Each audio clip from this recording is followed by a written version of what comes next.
Hello sa'yo student, ako si Sir Bryan. At nandito ka sa aking channel na The Millennial Teacher. Nandito ako para tulungan ka sa math subject mo. Nagtuturo ako ng mga topics mula grade 7 hanggang grade 10. Pero bago natin umpisahan ang klase, ay iniimbitahan kitang mag-subscribe sa aking channel at pindutin ang notification bell para lagi kang updated sa mga bagong upload ko, na tiyak na makakatulong sa'yo. Simulan na natin ang klase. Ang topic na ituturo ko sa'yo ngayon, student, ay tungkol sa Arithmetic Series.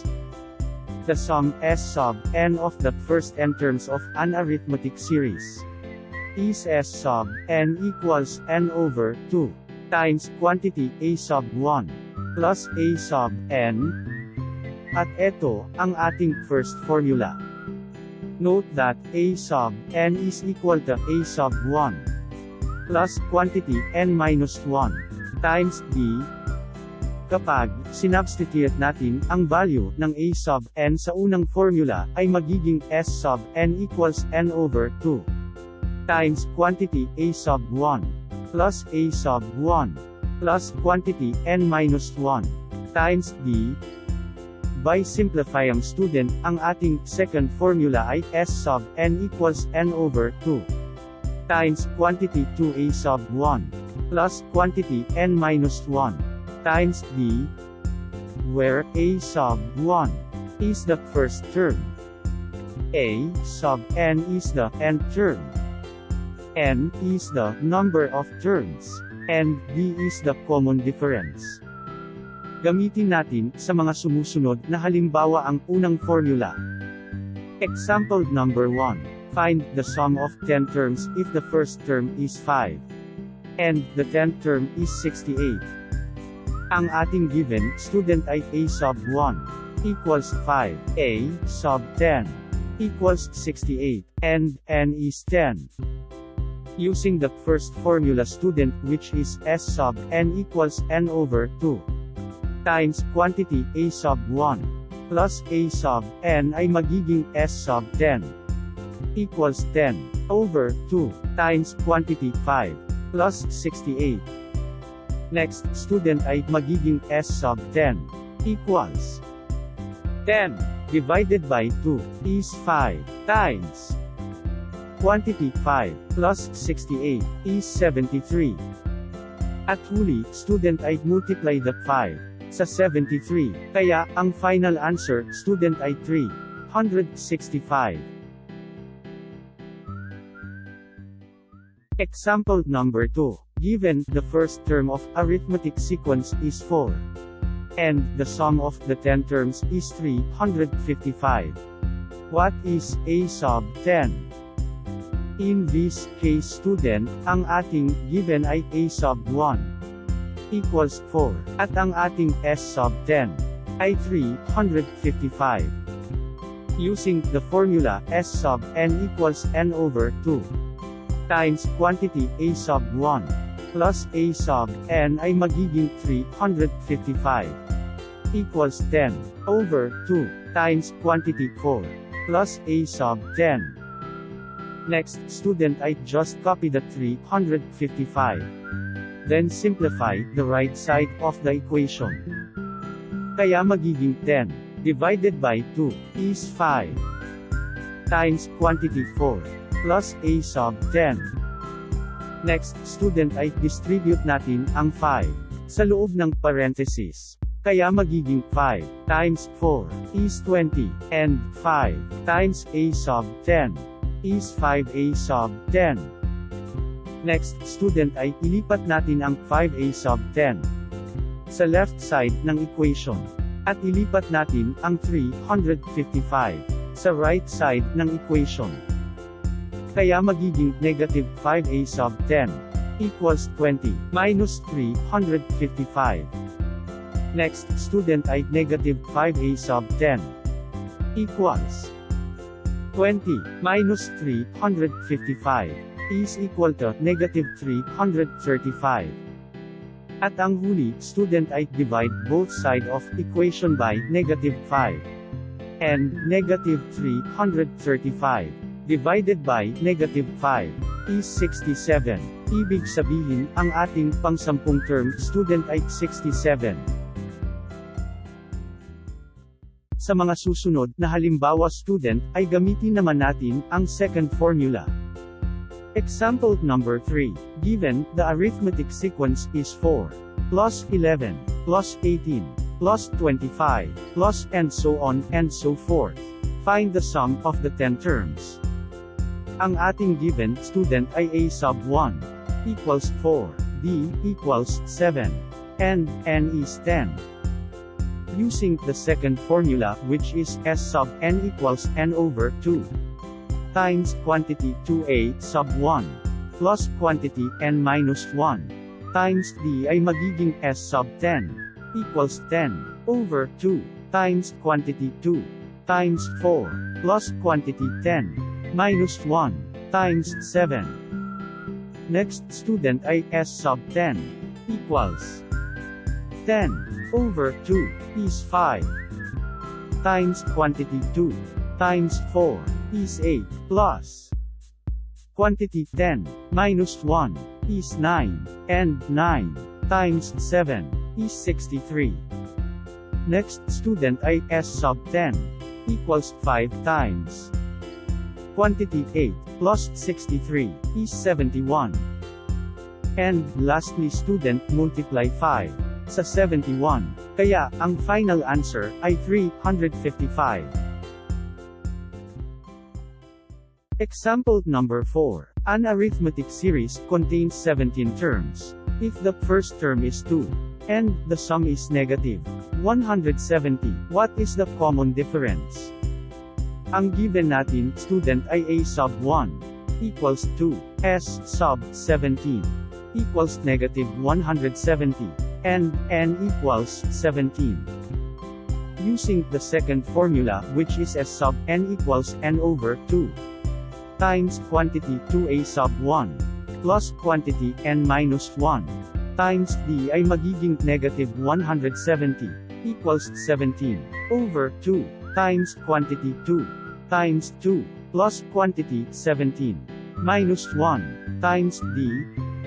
Next student ay magiging negative 170 equals 17 over 2 times quantity 2 times 2 is 4 plus quantity 17 minus 1 is 16 and 16 times d is 16d. Next student ay i-distribute natin ang 17 over 2 sa loob ng bracket, kaya magiging 17 times 4 is 68, and 68 over 2 is 34, plus 17 times 16d is 272d, and 272d over 2 is 136d. Next student ay ilagay natin ang 136d sa kaliwang side. At ilagay naman natin ang negative 170 sa kanang side ng equation. Kaya magiging negative 136d equals 34 plus 170. Then, negative 136d equals 34 plus 170 is 204. And lastly, divide both sides of equation by negative 136. Ang 204 at negative 136 ay both divisible by 68. Kaya, ang final answer, student, ay negative 3 over 2. Example number 5. Given the a sub 12 is equal to 37, d is 3. Find a sub 1 and s sub 12. Sa halimbawa na ito student ay wala tayong first term. Kaya, hindi natin agad magagamit ang second formula ng arithmetic series. Note that a sub n is equal to a sub 1 plus quantity n minus 1 times d. Ang formula na ito student ay pwede nating gamitin para mahanap ang value ng first term. Kapag sinubstitute natin ang mga given using this formula, ay magiging 37 equals a sub 1 plus quantity 12 minus 1 times 3. Next, student ay magiging 37 equals a sub 1 plus quantity 12 minus 1 is 11, and 11 times 3 is 33. Next, student ay ilagay natin ang a sub 1 sa kaliwang bahagi ng equation. At ilagay naman natin ang 37 sa kanang bahagi ng equation. Kaya magiging negative a sub 1 equals 33 minus 37. Next, student ay negative a sub 1 equals 33 minus 37 is negative 4. Then lastly, divide both sides of equation by negative 1. Kaya magiging a sub 1 equals 4. Ngayon student ay may value na tayo ng first term. Kaya, maaari na nating gamitin ang second formula ng arithmetic series. Again, ang value ng ating a sub 1 ay 4, ang value ng ating d ay 3, at ang value ng ating n ay 12. Using the formula, s sub n equals n over 2 times quantity 2a sub 1 plus quantity n minus 1 times d ay magiging s sub 12 equals 12 over 2 times quantity 2 times 4 plus quantity 12 minus 1 times 3. Next, student ay s sub 12 equals 12 divided by 2 is 6 times quantity 2 times 4 is 8 plus quantity 12 minus 1 is 11, and 11 times 3 is 33. Next, student ay s sub 12 equals 6 times quantity 8 plus 33 is 41. At ang huli, student ay just multiply 6 sa 41. Kaya, ang final answer ay 246. Example number 6. Given the a sub 1 is equal to 15, and s sub 10 is 120. Find d and a sub 10. In this case, para makuha natin ang value ng d ay gagamitin natin ang second formula, which is s sub n equals n over 2 times quantity 2a sub 1 plus quantity n minus 1 times d. Kaya magiging 120 equals 10 over 2 times quantity 2 times 15 plus quantity 10 minus 1 times d. Next, student ay 120 equals 10 divided by 2 is 5 times quantity 2 times 15 is 30 plus quantity 10 minus 1 is 9, and 9 times d is 9d. Next ay, i-distribute natin ang 5 sa loob ng bracket. Kaya magiging 120 equals 5 times 30 is 150, and 5 times 9d is 45d. Next ay, ilipat natin sa kaliwang side ng equation ang 45d at ilipat natin sa kanang side ng equation ang 120. Magiging negative 45d equals 150 minus 120. Next ay, negative 45d equals 150 minus 120 is 30. Then, divide both sides of equation by negative 45. At kapag sinimplify natin student, ang final answer ay negative 2 over 3. Para naman, makuha natin ang value ng a sub 10, ay kailangan natin gamitin ang unang formula. Again, ang mga given natin ay a sub 1 equals 15, s sub 10 is 120. And n is 10. Using the formula, s sub n equals n over 2 times quantity a sub 1 plus a sub n ay magiging 120 equals 10 over 2 times quantity 15 plus a sub 10. Next, student I 120 equals 10 over 2 is 5 times quantity 15 plus a sub 10. Next, student I, i-distribute natin ang 5 sa loob ng parenthesis, kaya magiging 5 times 15 is 75, and 5 times a sub 10 is 5 a sub 10. Next, student I, ilagay natin ang variable sa kaliwang side. At ilagay naman natin ang constant sa kanang side.